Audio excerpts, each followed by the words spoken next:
Bismillahirrahmanirrahim. Assalamualaikum warahmatullahi wabarakatuh. Alhamdulillahi rabbil alamin wa afdalus salati wa atammut taslim ala sayyidina Muhammadin asyrafil anbiya'i wal mursalin wa ala alihi wa sahbihi ajma'in. Subhanaka la ilma lana illa ma 'allamtana innaka antal alimul hakim wa la hawla wa la quwwata illa billahil aliyyil azim. رب اشرح لي صدري ويسر لي أمري واحلل عقدة من لساني يفقه قولي وسدد لساني واهد قلبي بحق سيدنا محمد صلى الله عليه وسلم. اللهم ألهمنا بالعلم وزينا بالحلم وأكرمنا بالتقوى وجملنا بالعافية. اللهم أخرجنا من ظلمات الوهم وأكرمنا بنور الفهم وافتح علينا بمعرفة العلم وحسن أخلاقنا بالحلم waj'alna mimman yastami'una al-qawl fayattabi'una ahsanah. Alhamdulillahirabbil alamin. Alhamdulillah, kita sambung lagi pada malam ini siri bacaan daripada kitab Hasyiah Syarqawi 'ala al-Hudhudi, yang mana kita sampai pada sifat basar pada kalam Muhashyi rahimahullah, qauluhu fi haqqihi ta'ala. Bismillahirrahmanirrahim. Qala al-muallif rahimahullah wa nafa'ana bihi wa bi'ulumihi wa asrarihi fid dharain amin ya rabbal alamin. Qawluhu fi haqqihi ta'ala. Fa'al alif lam fi sam'i alladhi huwa sifatun li maulana wa fil basari fi haqqihi ta'ala li mujarradi at-tafannuni. Kata dia, alif lam pada as-sam'i, yang mana merujuk pada sifat Allah Ta'ala, dan juga basar fi haqqihi ta'ala li mujarradi tafannun, semata-mata untuk tafannun. Dia panggil tafannun fil ibarah, iaitu menggunakan takbir yang pelbagai untuk kita kata berseni pada bercakap. Untuk bercakap dengan takbir yang berbeza, berseni, dan kita berbeza pada takbiran dan pada percakapan. Apa dia nak cakap ni? Dia kata pada masalah samak kan, pada masalah samak dia kata wa ma'na sam'i kan, wa ma'na sam'i alladhi huwa sifatun li maulana.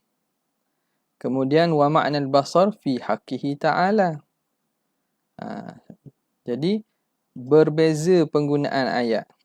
Dia guna ayat yang berbeza. Hak ni dia takbir dengan ma'na sam'i as-sam'i alladhi huwa sifatun li maulana jalla wa azza. Dia takbir dengan alladhi huwa sifatun. Di sini pula dia takbir dengan wa al-basar fi haqqihi ta'ala. Jadi berbeza tu apa maksud dia? Adakah memberi makna yang tertentu? Tak. Dia kata li mujarradi, semata-mata mujarrad tafannun, nak mempelbagaikan uslub dan juga takbir.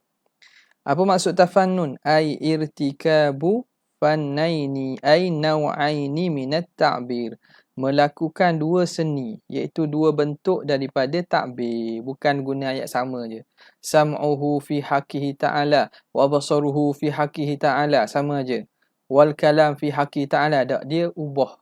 Tak guna ayat yang sama maksudnya. Selesai. Wahturiza, dan dibuat pengecualian bidzalika, dengan demikian itu, ataupun boleh baca dengan mabni lil ma'lum, tak apa. Wahtaraza ay wahtarazal musannifu, dan musannif membuat perbezaan.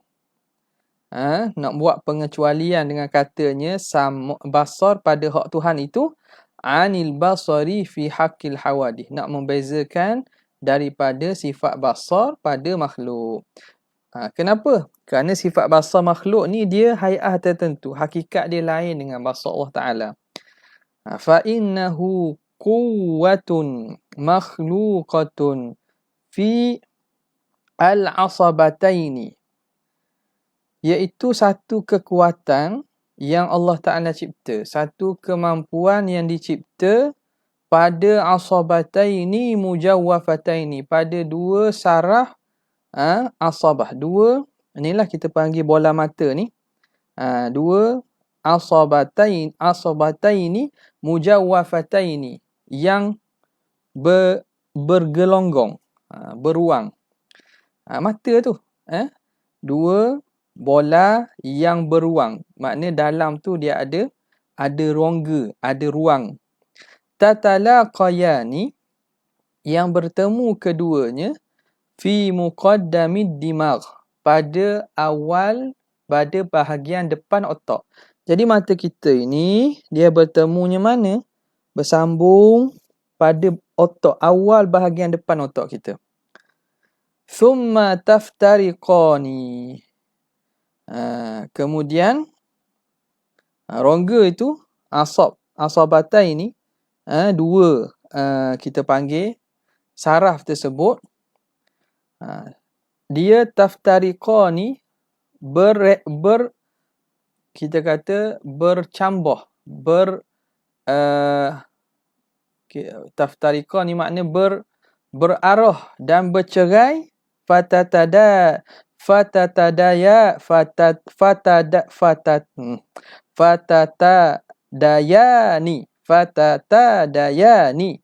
lalu dia sampai dan juga berpecah dia dan membawa sampai kepada mata.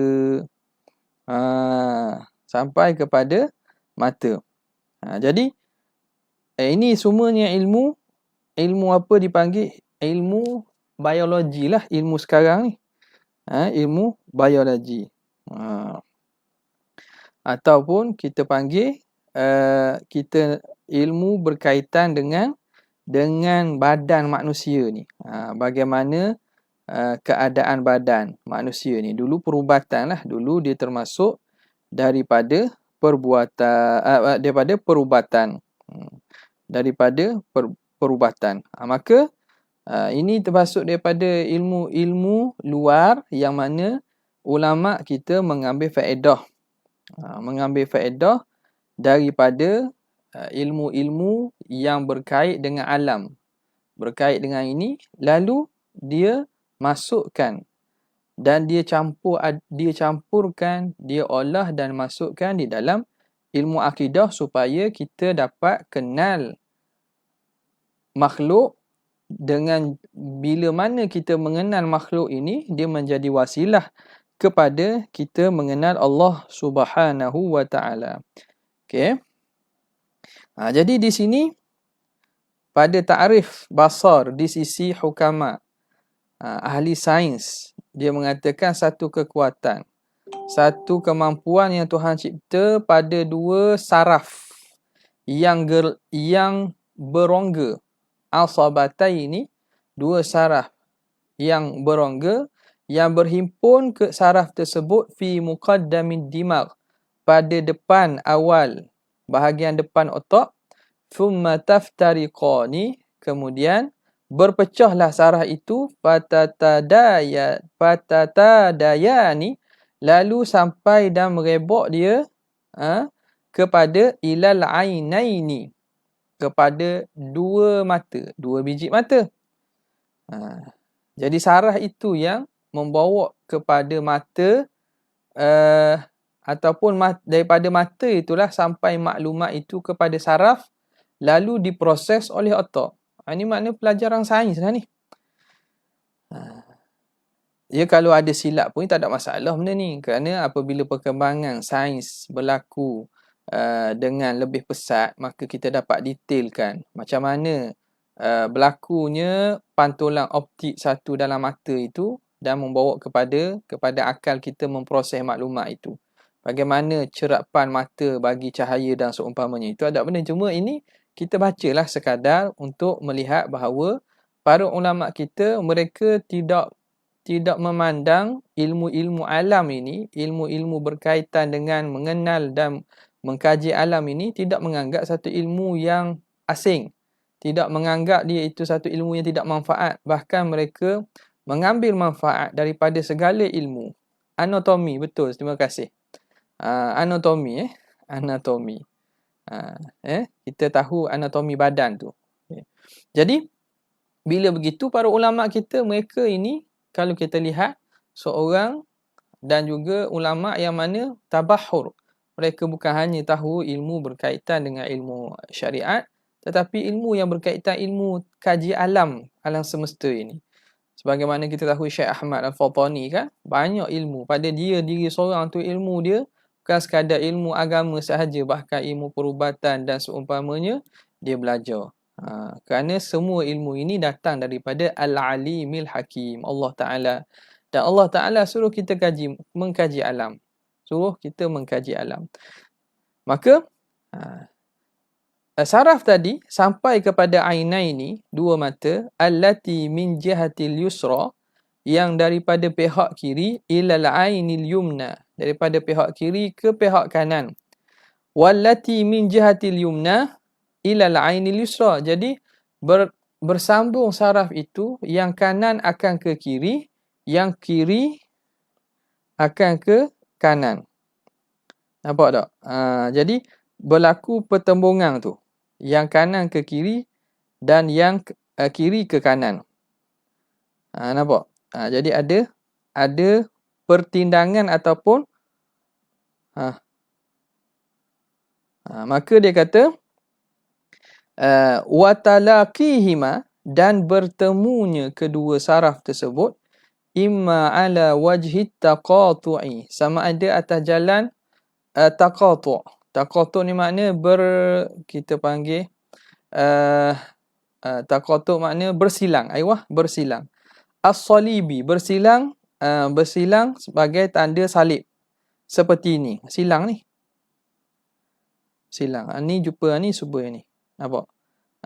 Bersilang. Jadi anatomi yang dibuat oleh ulama-ulama hukamat kita lama tu, kadang-kadang mereka melihat kepada perkembangan ilmu sains yang ada pada zaman itu. Jadi itu tidak menafikan bahawa benda itu boleh berlaku perubahan apabila ilmu itu berkembang. Au ala hayati dalaini, ataupun atas rupa dua dal. Zahru kullin fi zahril ukhra, belakang setiap dal tu atas belakang yang lain. Jadi kalau dal gini, belakang dia menghadap ke belakang dia. Taqatu' tu dia bersilang. Ni secara begini.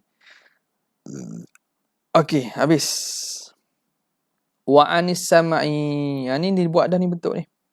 Wa anis sam'i, dan apa ni? Atah kepada wahtaraza anil basari.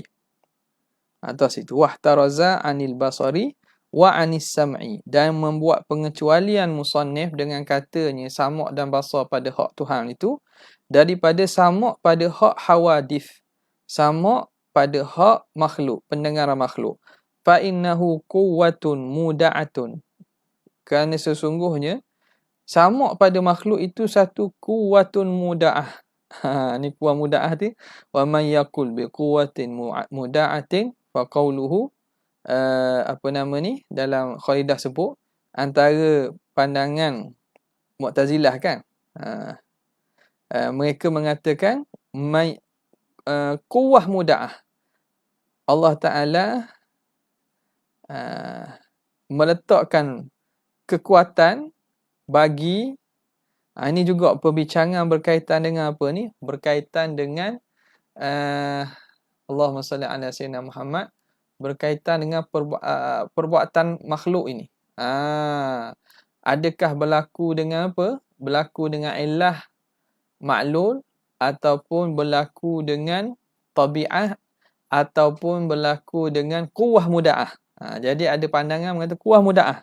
Itu bukan pandangan ahli sunnah lah. Maknanya Tuhan letak kekuatan pada makhluk, maka makhluklah yang membuat perbuatannya sendiri. Quwwah muda'ah. Nikah quwwah muda'ah ni ke? Bukan. Ni semata-mata ta'rif. Muda'ah ni ta'rif. ta'arif semata-mata je lah. Nampak tak? Bukan makna musannif bersetuju ni. Sekarang ni dia nukilkan. Sebab lepas ni dia akan sebut berkaitan dengan pentakrifan yang dibawa ni ialah pentakrifan di sisi hukama. Okey. Fa innahu quwwatun muda'atun fil 'asabil mafrush. Maka samuk ini ialah kekuatan yang Tuhan letakkan pada al-'asabil mafrush. Saraf yang dibentangkan fil muqa'aris simakhi. Fi muqa'aris simakhi. Pada muqa' ni makna pada bahagian hujung. Pada kawasan paling dalam, dasar. Ayuh. Kalau sebut hak kita orang Pantai Timur ni ada sebut kata, tapi tak boleh sebut lah, orang faham lain. Kita panggil dasar. Pada dasar hujung telinga. Apa maksud muqa'aris simakh? Asfalihi, pada bahagian paling bawah. Makna kalau kita tengok anatomi bagaimana lukisan telinga tu kan, makna gegendang tu lah. Tu asab al-mafrush yang dibentangkan pada belakang sekali pada saluran telinga hujung tu ada gegendang telinga tu. Makna ulama dulu dah ada kaji dan buat catatan berkaitan dengan struktur body dan juga badan manusia ni. Dengannya asab al-mafrush tu kan, quwwah itu tudriku bihal aswata, maka sifat tersebut, quwwah tersebut dapat dengannya akan suara. Dia pun dapat mencapai dan juga dapat mengetahui suara. Dapat reti suara. Bila gelombang suara tu di udara masuk dalam lubang telinga, maka menghasilkan, dia memproseskan maklumat ke otak. Maka dia faham apa yang dia faham daripada suara tersebut. Wahadha ta'rifuhuma 'indal hukama'i. Ini ta'rif di sisi hukama, di sisi ahli falsafah. Hukama makna ahli falsafah lah. Sebab itu kalau bahasa mereka gunakan quwwah muda'ah tu, nampak bahasa yang membawa kepada cenderung pada bahasa penggunaan Mu'tazilah lah. Mu'tazilah dan juga golongan yang bukan ahli sunnah. Sebab ini ta'rif di sisi falasifah al-hukama. Amma inda ahli sunnati, adapun di sisi ahli sunnah, fal basaru, maka basar itu quwwatun khalaqa. Nampak? Bila sini ahli sunnah guna istilah quwwah khalaqa. Satu kekuatan, kemampuan yang Tuhan ciptakan dia, khalaqahallahu ta'ala fil ainaini, pada dua mata. Mudah saja. Dah. Yang ta'rif hukama, tak apalah ta'rif hukama, ta'rif ahli falsafah ni, mereka ni mengkaji badan, belajar ilmu anatomi badan. Mereka buat ta'rif begitu. Dah ta'rif mereka lagi tepat, tak ada masalah. Sebab itu dari segi ilmu, melihat kepada ilmu perubatan. Dah ta'rif ahli sunnah gitu saja mudahnya. Tak apalah, sebab dia bukan nak fokus kepada pendetailan bagaimana berfungsinya mata, bagaimana berfungsinya telinga. Bukan nak fokus itu. Dia nak fokus kepada bahawa di sana ada kemampuan, ada kita kata kekuatan dan kemampuan yang ada pada mata dan telinga ini. Dia itu bagaimana dia berlaku berfungsi itu bukan fokus. Tapi nak ceritanya kemampuan yang ada pada mata dan telinga ini ialah dicipta oleh Allah. Allah yang mencipta samuk kita, Allah yang mencipta basar kita. Maka difokus kepada konsep bagaimana melihat kepada kejadian alam. Dalam khusus di sini ialah panca indera mata dan telinga, pendengaran dan juga penglihatan ini, bagaimana dia itu menjadi bukti kepada wujud Allah Ta'ala. Nampak? Jadi tidak ada pertembungan kalau seorang itu faham dengan harmoni apa yang disebut oleh para ulama. Namun di sini kita kena maklumlah bahawa ta'rif tersebut ada fihi syaubatul al-falsafah. Pada i'tiqadkan bahawa ada quwwatun muda'ah. Sebab dia guna istilah fa innahu quwwatun mudah. Tapi pada ahli sunnah, Syekh Syarqawi kata, dia takbir dengan khalaqahallahu ta'ala fi ainain. Ya Allah Ta'ala cipta pada dua mata. Was-sam'u, sama' pula. Quwwatun khalaqahallahu ta'ala fil udhunaini, yang Tuhan cipta pada dua telinga. Mudah saja gitu kan.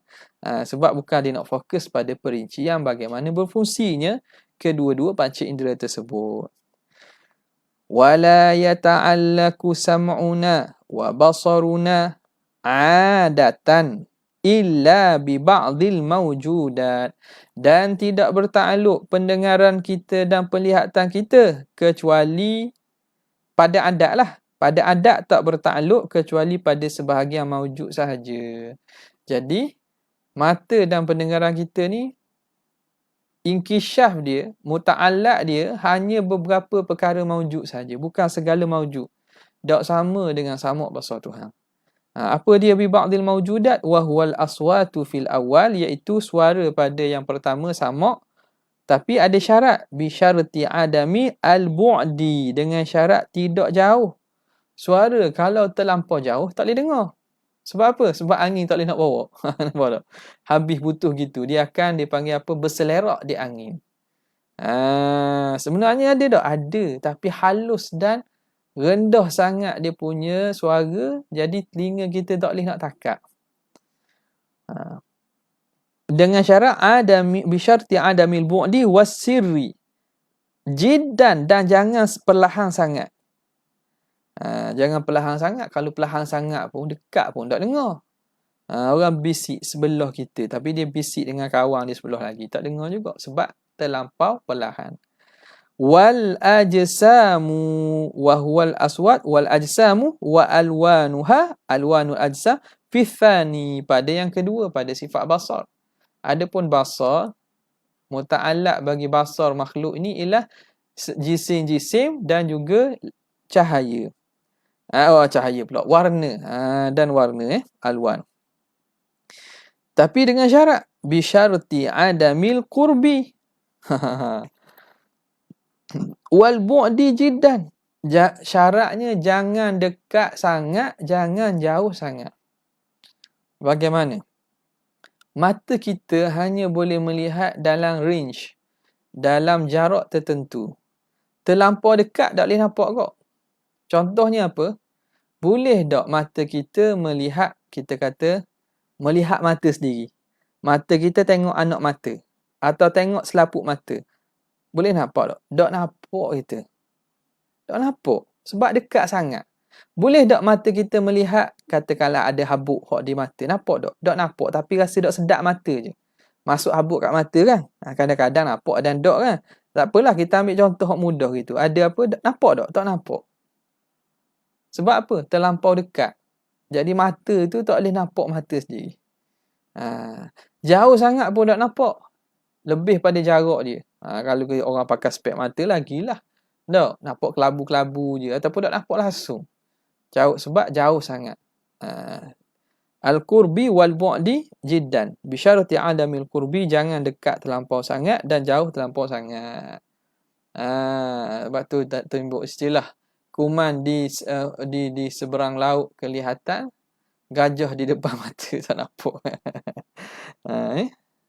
Atau kita kata apa yang paling mudah? Bulu mata kita, bulu mata. Tak nampak bulu mata ni. Tak tengok bulu mata, kena tengok cermin. Habis. Itu pada adat. Wa yajuzu law khuriqatil adatu, dan harus berlaku kalau khuriqatil adah, dicari adat. Kalau adat dicari, Allah Ta'ala beri perkara yang mencari adat. Atas jalan ma'unah ke ataupun karamah dan seumpamanya. Kalau para Nabi ni mukjizat, boleh berlaku. Alla yakhtassa bidhalikal ba'di, bahawa tidak khusus sama' basar tu pada sebahagian demikian itu. Maknanya kalau Tuhan tarik, Tuhan bagi, Tuhan carikan adat tersebut, Allah Ta'ala beri kekuatan, mata boleh nampak hak lebih pada tu pun. boleh nampak lebih pada tu pun tak, lebih lagi boleh nampak. Rasulullah melihat macam mana Nabi SAW diperlihatkan Baitul Maqdis. Bila musyrikin Mekah minta Nabi menceritakan bagaimana rupa Baitul Maqdis. Bahkan ada yang dapat melihat kepada Arash. Tu tengok dengan teropong pun tak nampak. Tapi Allah Ta'ala beri kekuatan atas jalan kharqul adah, mencari adat. Binaan, kenapa boleh juga? Binaan ala annal musahhiha lirru'yati huwal wujudu. Ini dibina di atas bahawa musahhih, perkara yang mengesahkan, membolehkan untuk lihat itu ialah wujud. Ada. Makna syarat nak lihat benda itu mesti ada. Tak kira dekat jauh, ada syarat wujud bagi sesuatu, maka boleh. Dari segi kemampuan, dari segi boleh dilihat melalui basar, boleh tak? Boleh. Daripada adat tak boleh lah sebab jauh sangat, kecil sangat. Tapi adakah boleh dilihat? Boleh dilihat atas jalan benda itu mencari adat. Okey ya? Sebab itu timbul para ulama mengatakan kullu mawjudin yasihhu an yura. Setiap yang mawjud, yang ada, sah untuk dilihat. Itu musahhih li ru'yah itu. Sah maknanya boleh lihat. Dah sungguh ke dapat lihat? Tengoklah. Kalau mengikut kemampuan nizam duniawi, fitrah, sunnatullah ni tak mampu pada adat, tapi Allah boleh beri lihat.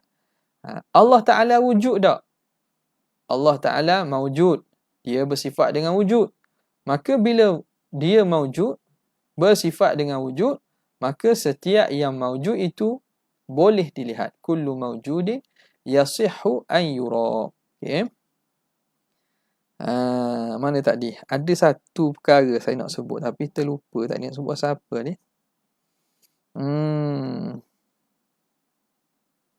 Tak apalah, kalau mari semula kita berkaitan dengan isu-isu semasa ni.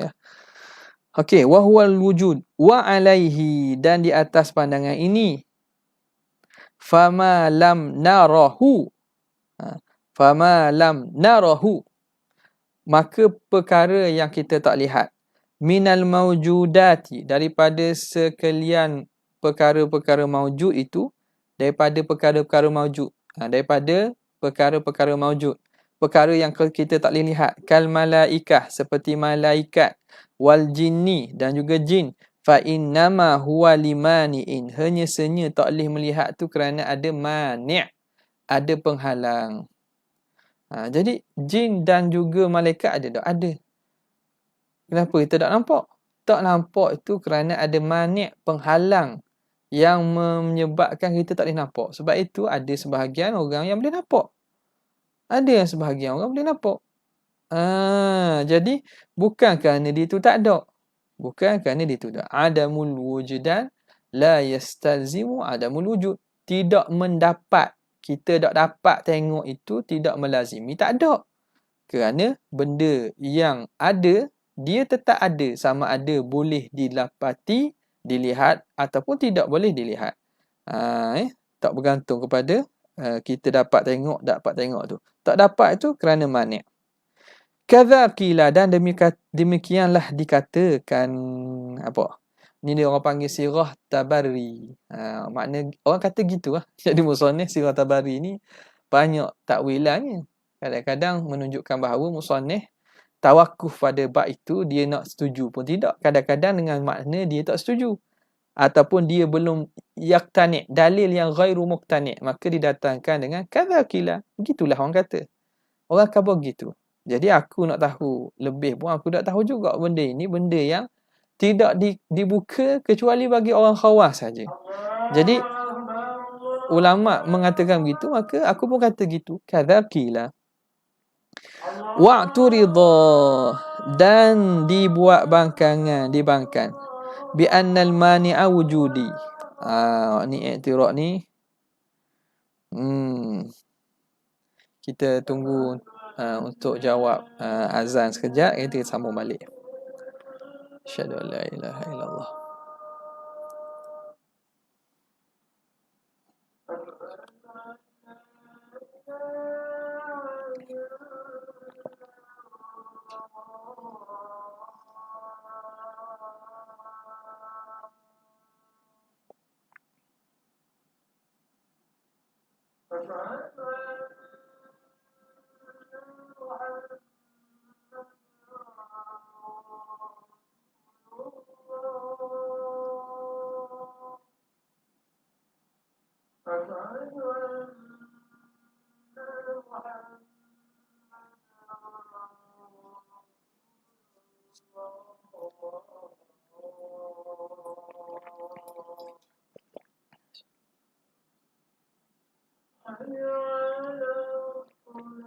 La haula wala quwwata.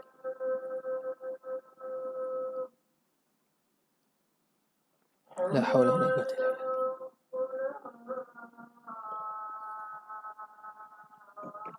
La haula wala quwwata illa billah.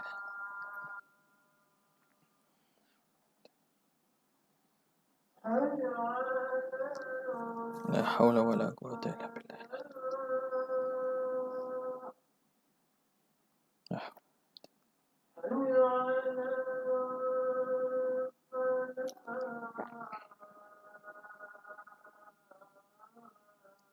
La haula wala quwwata illa billah.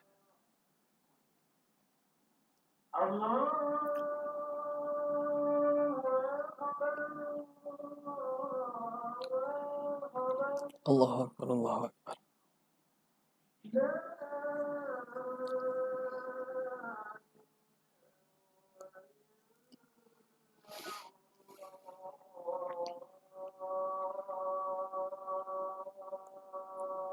La ilaha illallah. Salli ala sayyidina Muhammad wa ala sayyidina Muhammad kama sallaita ala sayyidina Ibrahim wa ala sayyidina Barik ala sayyidina Muhammad wa ala sayyidina Allahumma rabb hadhihi ad-da'wati at-tammah wa salatu al-qa'imah ati sayyidina Muhammad wa syarafa wa darajatal 'aliyah wa ba'th maqama innaka la tukhlifu. Kita sambung balik. Kita habis dekat sikit lagi ni. Wa'tu ridha dan dibangkang. Jadi musannif buat bangkangan. Makna pandangan tadi kadza qila tu, musannif nampaknya tak apa setujulah. Begitulah dikatakan. Wa'tu ridha dan dibangkang.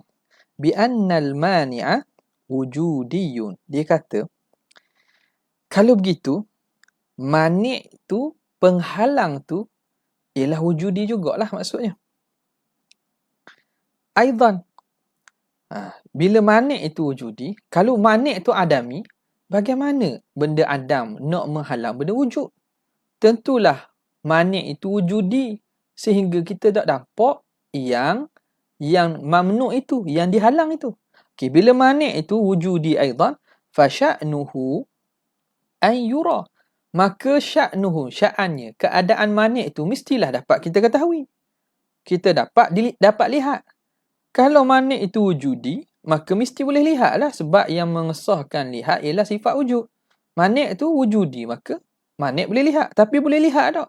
Mani' juga tak boleh nak lihat. Kenapa tak boleh lihat? Fayakunu adamu ru'yatihi, maka jadilah tidak melihatnya mani' limani'in akhar. Oh, kenapa mani' tak boleh nak lihat? Oh, ada mani' lain yang menghilang mani' tersebut. Wahakadha, maka begitulah fayalzamut tasalsulu, maka lazim tasalsul. Nampak tak ni? Okey, beri yang faham dah tak apalah, jelas lah. Okey, sekarang ni kita kata ini satu benda maujud. Kita kata benda maujud ni kita letaklah jin. Jin seekor. Kenapa kita tak boleh lihat dia? Dia benda ada. Kenapa tak boleh lihat? Pandangan yang musannif tak apa nak sujud kerana ada mani' dia tu. Ada mani' itu. Okay, mani' ni lazimlah mesti dia wujud juga. Kalau mani' adami, macam mana benda adam menghijabkan benda wujud? Mani' tak ada. Adami makna tak ada lah. Jadi tak dapat tidak. Mani' itu yang menghalang daripada dapat lihat yang ni. Macam kita penghalang macam tirai lah. Ni orang kata macam makan adami ni. Makan adami. Maknanya tak ada lah makan tu. Tu faham. Jadi mani' ni mesti wujudi juga. Okey, jin kita tak boleh lihat. Sebab apa? Sebab ada mani'. Dan mani' pun wujudi. Maka sepatutnya bila wujudi boleh lihat. Tapi mani' pun kita tak boleh lihat. Sebab apa tak boleh lihat mani'? Kerana ada mani' yang lain. Ada penghalang lain yang menghalang kita melihat mani' yang menghalang daripada melihat jin tadi. Betul tak? Sebab mani' ni wujudi. Bila wujudi kita boleh lihat. pandangan tu mengata tak boleh lihat kerana ada manik. Maka manik tak dapat lihat kerana ada manik yang menghalang dapat melihat manik ni. Ni manik satu, ni manik dua. Okey. Jadi manik ni wujudi ke adami? Tentulah manik tu wujudi. Kalau adami tentu dia tak ada. Bila tak ada boleh lihat manik. Tapi manik yang pertama tak boleh dilihat kerana ada manik yang kedua. Manik yang kedua mesti wujudi, barulah ia dapat menghalang daripada melihat manik yang pertama. Bila wujudi, kita nampak tak manik yang kedua? Tak nampak. Sebab apa tak nampak? Kerana ada manik yang ketiga. Nampak tak? Dan begitulah akan jadi tasalsul. Akan menjadi tasalsul. Boleh tengok ulama betapa tajamnya pemikiran dia. Dia kata, dia bahas begitu. Dah ni falsafah ni tak ada masalah benda gini ni. Bukan bincang bab Tuhan ni. Ni bincang macam mana berlaku proses melihat bagi makhluk. Orang kata, pening lah ni. Tu pening. Awak malas guna otak orang panggil. Orang panggil malas guna otak, malas mikir. Malas mikir ataupun tak boleh nak faham. Tak boleh nak faham. Dan nak faham, sudahlah. Tak boleh faham, buka kitab boleh faham. Okey. Maka fayal zamul tasalsulu. Maka lazim oleh tasalsul. Bila tasalsul ni benda hak memang mustahil lah. Mana boleh begitu. Maka sebab itu musannif tak setuju. Was-sahihu, dan pandangan yang sahihnya. Anna adama ru'yati ba'dil mawjudat. Tidak melihat sebahagian mawjudat itu. La limani'in. Bukan kerana ada mani'. Tapi bali kaunillahi ta'ala lam yakhluq fina tilkar ru'yata. Tetapi kerana Allah tidak mencipta pada diri kita penglihatan tu. Tuhan tak uwi kita nampak. Nampak di sini tengok bagaimana ahli kalam mengalihkan yang asalnya yang menghalang lihat tu manik. Makna ni kalau ikut dari segi tauhid tu dak betul tuluh lagi. Makna manik itu yang memberi kesan supaya tak nampak. Di sisi ahli falsafah hukam ada masalah lah sebab mereka memang percaya kuwatun muda'ah itu. Tapi di sisi ahli sunnah, tak. Ini tak betul ni. Kita tak boleh tengok tu kerana Allah tidak mencipta kita ke penglihatan atau tidak membuat pada kita kelihatan. Tidak membuat pada kita kemampuan melihat itu. Lam yakhluq fina tilka ru'yata. Kerana Tuhan tak boleh tengok. Tuhan tak mencipta penglihatan pada melihat jin dan malaikat. Maka tak boleh tengok lah. Bukan kerana ada manik tertentu. Maka fatakunul jinnu wal malaikatu bihadratina. Maka jin dan malaikat itu ada bersama kita. Wala narahuma, tapi kita tak dapat melihat kedua mereka likauni kudrati, kerana keadaan kudrat Tuhan kita. Likauni kudratil maula lam tata'allaq bi ru'yatihima, kerana Allah, kudrat Tuhan tidak bertakluk untuk memberi lihat. Bukan kudrat tak bertakluk dengan lihat. Kudrat bukan jenis takluk dia takluk melihat, tapi biru'yatihima, tidak bertakluk memperlihatkan kepada kita. Sebab tu dia tafsirkan lagi. Ai lam yakhluq fina quwwata dhalik. Kudrat Tuhan tidak bertakluk pada kita untuk mencipta kekuatan dan kemampuan boleh melihat jin dan boleh melihat malaikat. Jadi jin malaikat ada tak? Ada bersama kita, tapi kudrat Tuhan tidak bertakluk dengan maksud Tuhan tak nak dan tak embuh buat kita dapat lihat malaikat dan jin. Jadi kita pun tak lihat. Bukan kerana manik hak lain. Bukan kerana ada benda lain. Bukan. Kerana Allah Ta'ala tak cipta. Itu pandangan ahli sunnah wal jamaah atau pandangan yang dipilih oleh sahih. Maksud di sini ada khilaf lah di sini. Ada khilaf. Jadi kalau ada ahli sunnah cenderung pada mengata manik tu pun dia itu kalau lihat kepada isyarat kalam musannif tu, makna di sini di sisi ahli kalam pun, dan kalau kita buka kitab besar pun memang ahli kalam di kalangan madrasah Asy'ariyah Maturidiyah pun benda gini benda khilaf lah. Tapi musannif membawa pandangan yang sahih yang pada beliau bahawa sebenarnya bukan kerana manik, tapi kerana tidak bertakluk kudrat Tuhan untuk membuat kita dapat melihat jin dan malaikat. Sebab itu kalau orang boleh lihat tu, maknanya Tuhan nak beri lihat. Senang. Apabila sesuatu tu kita sandar ke Tuhan terus, maka kita mentuluskan dan menyucikan tauhid hanya pada Allah, senang, selesai cerita. Selesai cerita. Qauluhu wa hadha wallahu ta'ala a'la wa a'lam. Sekadar tu sajalah untuk malam ni, insya-Allah. Kita akan sambung pada kesempatan akan datang. Wabillahi taufiq wa hidayah. Assalamualaikum warahmatullahi wabarakatuh. Jazallahu anna sayyidina Muhammadan sallallahu alaihi wasallam ma. Jazallahu anna sayyidina Muhammadan sallallahu alaihi wasallam. Jazallahu anna sayyidina Muhammadan sallallahu alaihi wasallam. Subhana rabbika rabbil izzati amma yasifun. Wassalamun ala mursalin. Alhamdulillahi rabbil alamin.